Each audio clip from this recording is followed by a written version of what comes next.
पवारांना धक्का आणि मामाला चकवा देत तनपुरेंचा अखेर भाजपमध्ये प्रवेश, मोठी जबाबदारी मिळणार. राष्ट्रवादी काँग्रेस शरद पवार गटाचे माजी आमदार आणि माजी मंत्री प्राजक्त तनपुरे यांनी आज भारतीय जनता पक्षात प्रवेश केला आहे.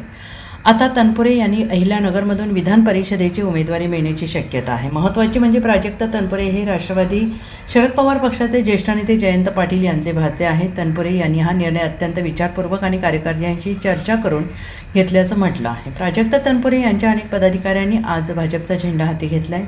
प्राजक्त तनपुरे हे राष्ट्रवादी काँग्रेस पक्षाचे ज्येष्ठ नेते जयंत पाटील यांचे भाचे आहेत. तसेच अहमदनगर जिल्ह्यातील प्रभावी नेता म्हणून त्यांची ओळख आहे. राहुरी विधानसभा पोटनिवडणुकीच्या काळात त्यांनी माघार घेतल्यानंतर त्यांच्या भाजप प्रवेशाच्या चर्चांना सुरुवात झाली होती. आज अखेर त्यांनी भाजपमध्ये पक्षप्रवेश केलेला आहे. त्यांच्यासह असंख्य कार्यकर्त्यांनी प्रदेश अध्यक्ष रवींद्र चव्हाण यांच्या उपस्थितीत भाजपचा झेंडा हाती घेतलाय. त्यांना विधान परिषदेची उमेदवारी जाहीर होण्याची शक्यता आहे.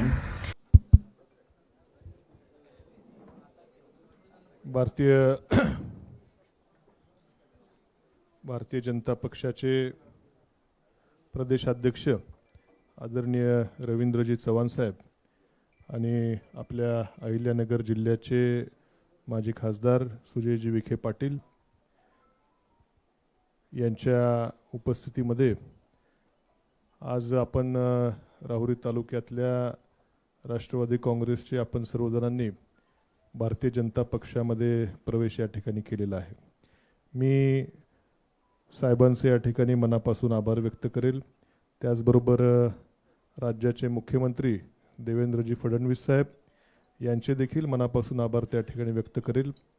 बरोबर जिल्ह्याचे आपले पालकमंत्री आदरणीय राधाकृष्ण विखे पाटील साहेब, विधान परिषदेचे सभापती राम शिंदे साहेब, सर्वच भारतीय जनता पक्षाच्या ज्येष्ठ सर्व नेत्यांचं मनापासून या ठिकाणी आभार व्यक्त करेल. आम्हाला या ठिकाणी आज आपण प्रवेश या ठिकाणी पक्षामध्ये दिला आहे आणि भविष्यामध्ये देखील आमच्या सर्व कार्यकर्त्यांची देखील अपेक्षा आहे की निश्चितपणे आपल्याबरोबर या ठिकाणी आल्यानंतर आमच्या तालुक्याची 3 तालुक्याचा माझा मतदारसंघ आहे, इथल्या प्रश्नांना चांगली त्या ठिकाणी सोडवणूक त्या प्रश्नांची होईल.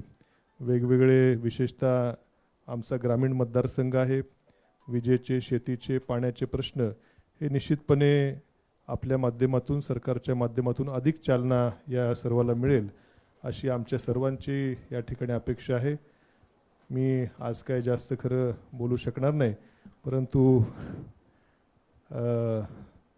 आपण या ठिकाणी उपस्थित राहिलात आम्हाला भारतीय जनता पक्षामध्ये आणि पक्ष यापुढे जी काय जबाबदारी आम्हा सर्वांवरती देईल, निश्चितपणे या जबाबदारीच्या माध्यमातून ही जबाबदारी चांगलीपणे पार पाडण्याचं काम आम्ही सर्वजण त्या ठिकाणी करू असा विश्वास. Bureau report SBN Marathi, Sangli.